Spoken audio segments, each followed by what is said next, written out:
During the Wilson administration, the United States found itself confronted with World War I.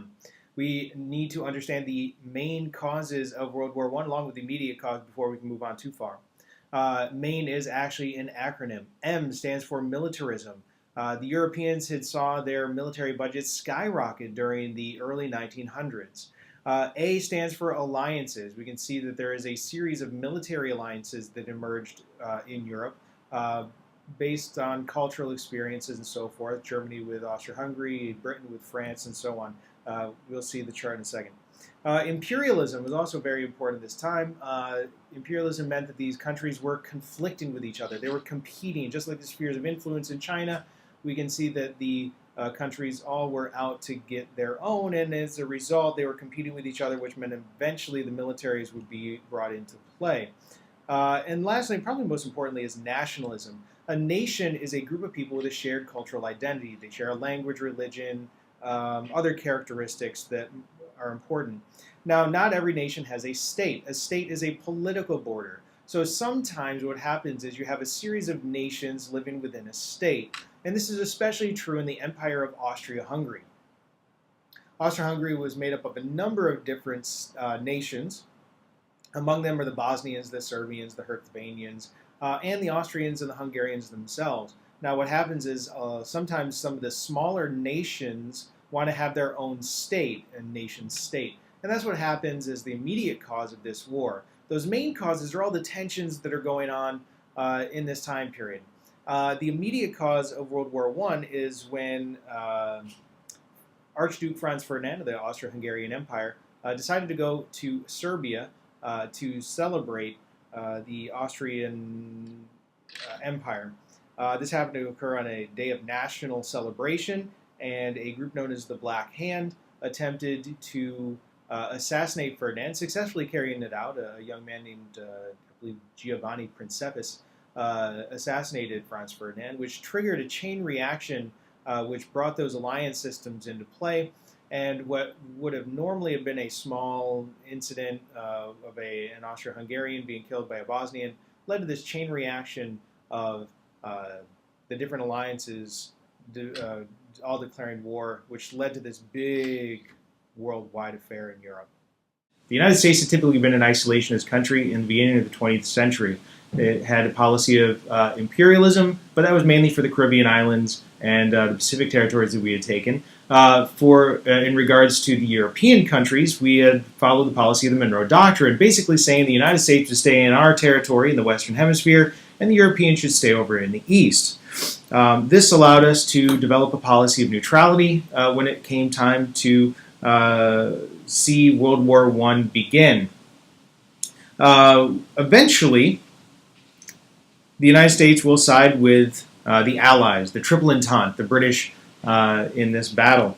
There are a number of reasons for this. While we did try to maintain neutrality at the beginning of the war, in fact, Woodrow Wilson is going to win re-election in 1914 with the slogan, "He kept us out of war." The United States is eventually going to side with the British for a few reasons. The biggest reason is that we had a traditional trading partnership with the British. As we can see, the United States began increasingly trading more and more with the British. Part of this is because of that traditional relationship. Part of this is because the British had a blockade against German products. So we couldn't actually sell things to the Germans because the British wouldn't let us. The United States was also, because of this trade relationship, given a number of loans to the Allied nations. We wanted the Allies to win so that they could pay off their loans. And again, we weren't loaning money to the Germans because of that blockade. And lastly, and really important, was that the British controlled the news that was coming to the United States. The British were in control of most of the underwater cable networks, literally cables running under the water. So most of the news and propaganda we were getting from the British side. Remember that German blockade the British had around the Germans. That's going to become important in just a few minutes. But those are the basis for what's going to become more important later. Are you doing okay, Ted? I don't know why the lockdown hasn't been lifted yet. The radio communications have not been very reliable today. Have you heard from any of the others? I've been looking for some of the team, but I'm just getting static. Zed left for a minute, but he should be back soon. In the meantime, stay safe and keep working. Everything will be fine. What was that noise? I wonder if it's the pipes acting up again. I better go check. The United States moved from isolation to intervention, and we talked about it in our last Little On Demand segment. There were a number of reasons for this. One of the major reasons was because the British controlled the trade routes. They had a blockade around Germany. This becomes important again because as the United States begins to trade with Britain, the Germans were trying to overcome the blockade, and they developed a new terrifying weapon known as the submarine, the underwater boat.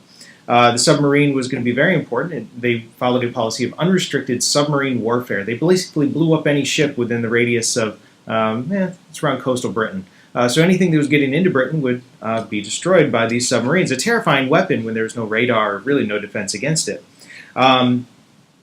The Germans really made a mistake when they blew up the Lusitania. This was a British passenger ship, and there was about 120 or so Americans on board. The Germans argued that they had the right to blow up the ship because it was carrying supplies for the British, and it turns out that it was. The British didn't acknowledge this, though, and Americans were killed by the Germans on this British ship, and the Americans got very upset.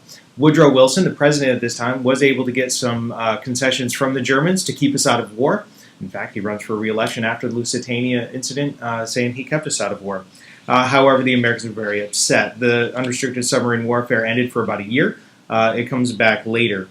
The Zimmerman Note is also very important. After the Lusitania incident, after about a year, the Germans want to break the blockade again. They begin using the subs. They also send a note to Germany.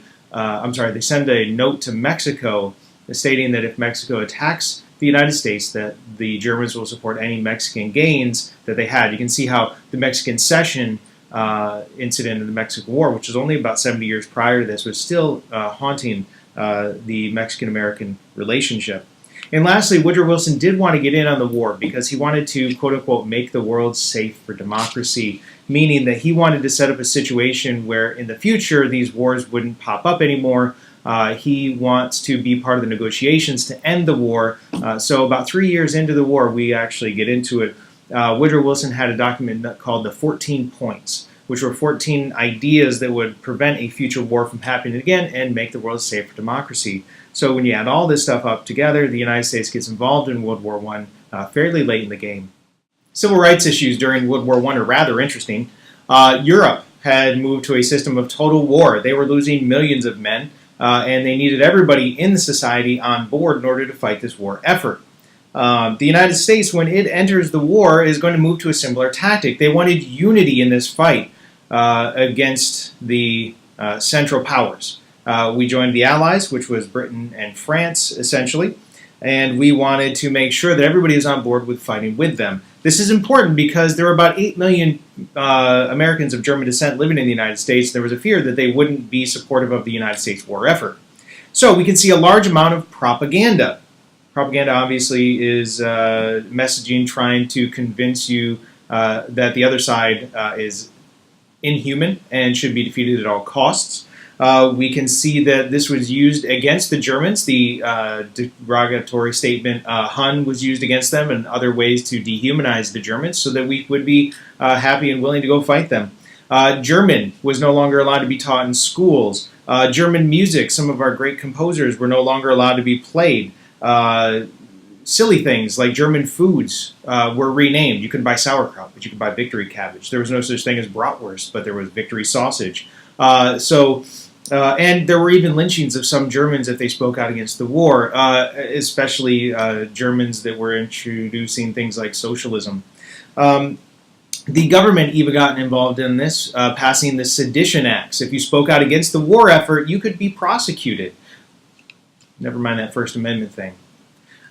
In fact, this meant that there could be very little, if any, dissent. A socialist leader, Eugene Debs, is actually going to be thrown in prison for speaking out against the war, saying that you shouldn't let yourself be drafted. A famous court case known as Schenck versus the United States actually went all the way to the Supreme Court. The Supreme Court sided with the government in a famous decision, saying that if it's for the good of the country, then the government can restrict your free speech rights.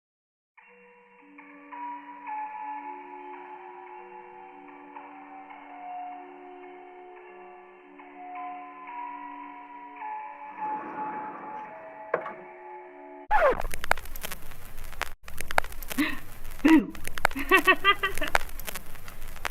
Once World War I was over, the fighting had to stop somehow, and they needed to sign a treaty. Europe was in tatters, millions of men dead, an entire generation of young men between the ages of 18 and 25 just gone. Gone. The treaty was signed in Versailles, France, which should give you a little indication about who set the terms. Woodrow Wilson had joined World War I in order to help implement the 14 points. These would have been points in the treaty that would have tried to prevent another world war from happening again and make the world safe for democracy, make the world safe for peace. There were two main clauses to this. The first was he wanted to push for self-determination, that every little nation within the country could have a political state to call its own. So the Serbians could have their territory, and the Austrians and the Hungarians and so forth. The problem with this is that there are so many nationalities within these territories that it would be difficult to piece them apart. And every little nation would not have its own little state, and if they did, the borders would be in constant dispute. So it's unrealistic. The second thing that he wanted was a League of Nations. Now, the League of Nations was a precursor to the modern-day United Nations, a place where countries could get together and rather than have those clauses of World War I with militarism and alliances and so forth, they would be able to talk things out rather than immediately just pull out their guns and try to fight. The League of Nations may have been successful. The United States never actually joined, so that we'll get to that later. Britain and France were not concerned with the lasting peace, however. They were not concerned with setting up a situation where there would be no World War II. What Britain and France were concerned about were two things: payments and punishments. In order to make Germany pay for the war, they had to establish Germany's guilt in starting the war. If you recall, Germany did not start the war. It was a Serbian that killed an Austro-Hungarian, which brought the Russians in, which then brought the Germans in. So they were not the first in the chain. However, they were forced to sign something called the War Guilt Clause. This War Guilt Clause meant that Germany would take responsibility for the war. Easy enough.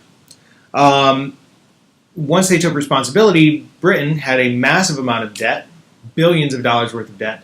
They wanted to make the Germans pay for that debt, so they set up a system known as reparations. Germany would be forced to pay almost $40 billion, which is nearly $1 trillion in today's money, in order to pay off this debt.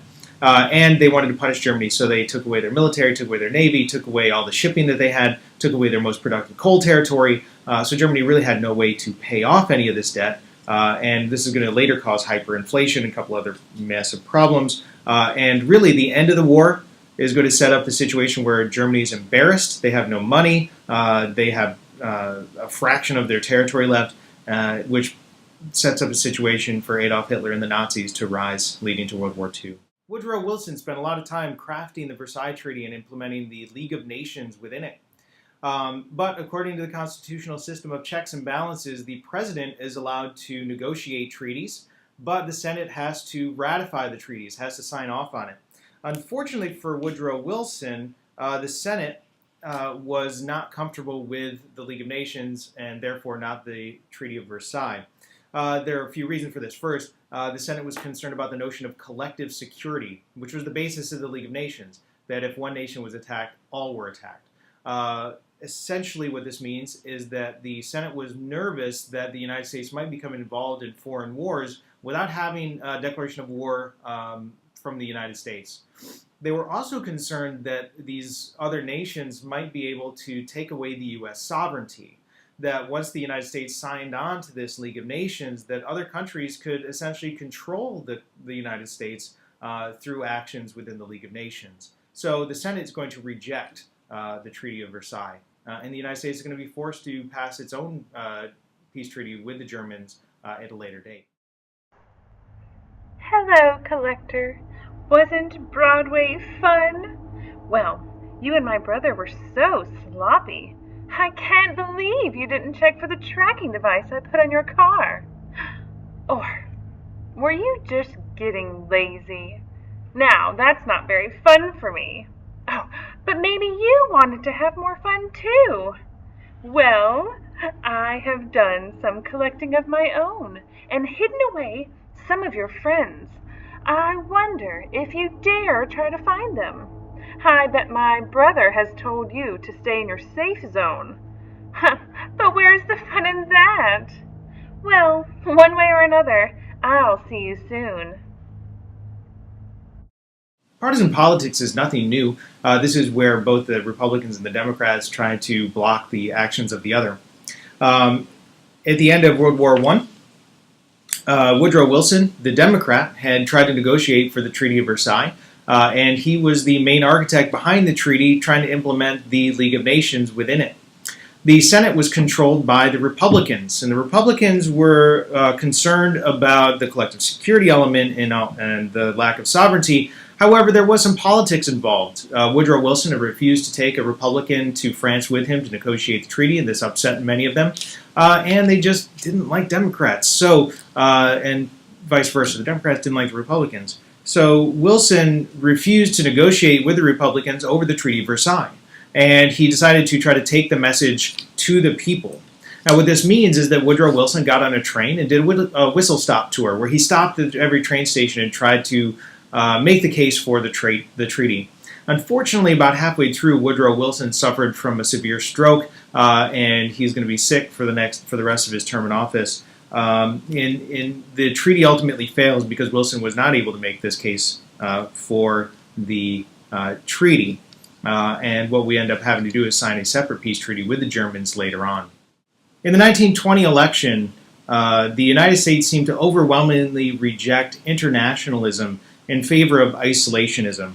The Democratic candidate, Cox, was a pro-international advocate. The Republican candidate, Warren Harding, promoted isolationism, promising a quote-unquote return to normalcy, meaning the pre-war isolationism that people had enjoyed. Part of the reason that this appealed to the public so much was because they didn't like the idea of the costs of war, both the brutality of trench warfare, the costs of human life that was involved with this new modern warfare, and just the greed of the post-war allies, the British and the French, forcing reparation payments from the Germans and basically ruining an entire generation in Germany.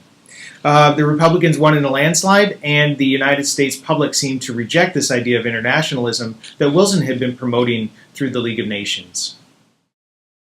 Look behind you. Do you fall for that one every time? Geez, you're dedicated. Your friends are gone missing, and you're still working. Someone is giving you some nice tech toys. Are they missing too? Oh no. I wonder if they want someone to let them out before it's too late. There is still time, you know. I'm working alone at the moment. My dear brother, he seems to have left. So I guess it's all up to you now.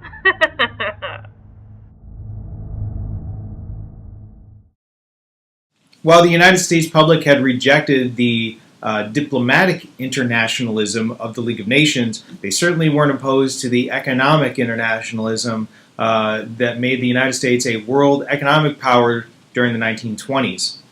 The United States had come out of the war pretty well. The United States, unlike most of continental Europe and Britain, had no real infrastructure damage to speak of, and whereas the Europeans had lost millions of men, the United States really only lost about 50,000, not insignificant, but much less than the Europeans. The United States had become a lead exporter, especially of farm products, during the war. It was a creditor nation. It was owed a lot of money by the warring parties. And it became the financial capital of the world, especially Wall Street, was very important and influential during this time period. So the United States, while it was trying to avoid international conflict, it certainly wanted to spread its economy throughout the world. We're also continuing to meddle in Latin America at this time, going back to our imperial roots and that return to normalcy that Harding had promised. While the United States had rejected diplomatic intervention, it certainly was not hiding from international economic intervention.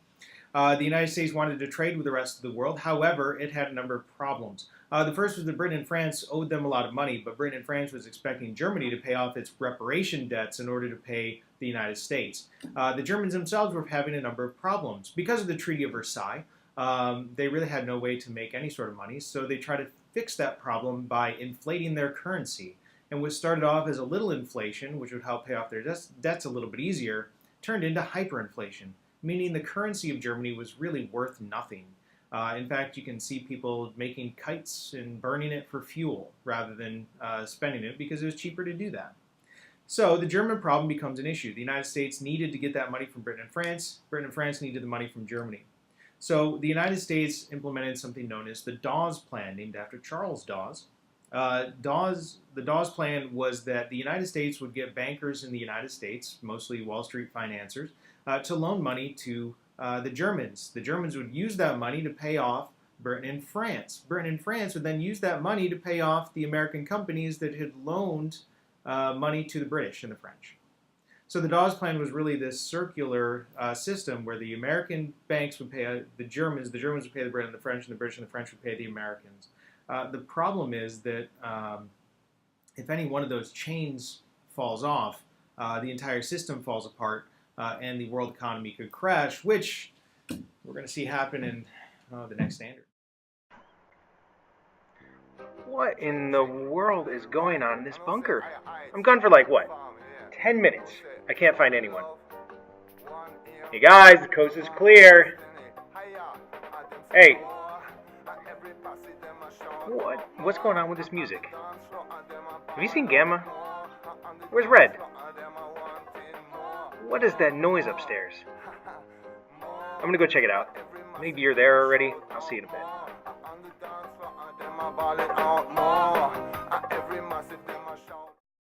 The 1929 stock market crash and the full engulfment of the United States in the Great Depression wrecked the Dawes Plan that we had talked about previously. The United States became very concerned with domestic issues and life here in the United States, and we avoided what's going to be known as the rise of the dictators in Germany and Italy and other places, Hitler and Mussolini. In fact, because we were so concerned with domestic issues, the United States really wanted to legislate a number of different issues. We wanted to make sure that we didn't get pulled into another world war. Looking at the causes of World War I, things like the sinking of the Lusitania, the United States passed one piece of neutrality legislation that said that Americans were not allowed to get on board any ships of a belligerent nation or a nation at war, trying to, again, avoid that neutrality issue. We passed another piece of legislation that said that we couldn't loan money or supplies to nations at war.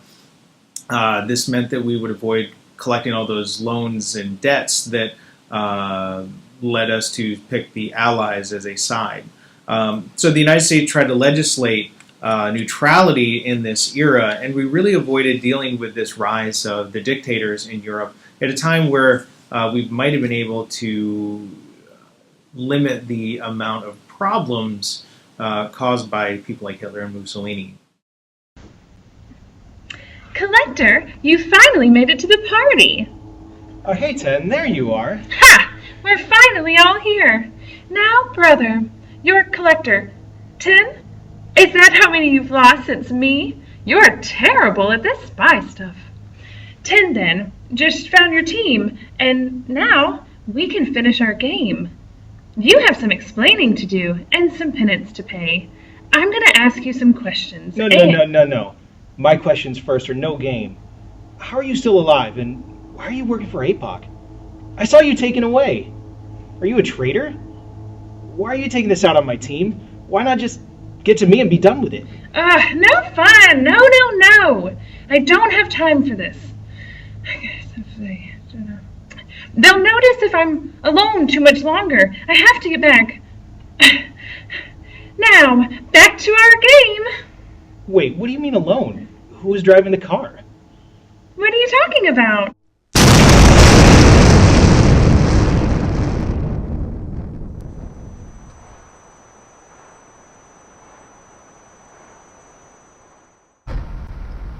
Wake up. It's time.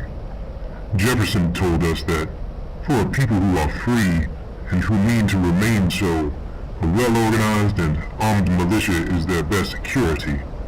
It is now your turn to make this sacrifice.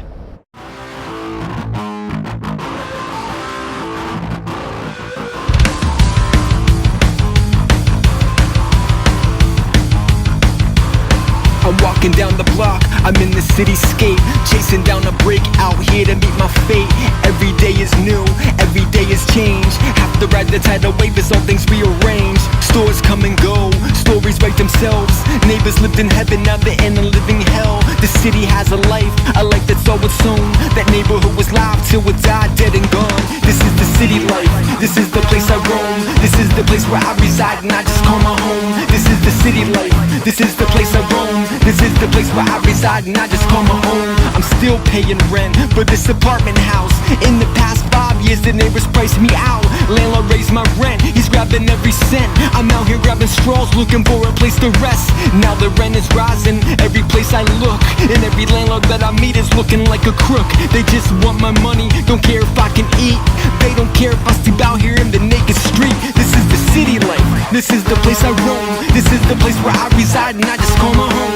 This is the city life, this is the place I roam. This is the place where I reside and I just call my home.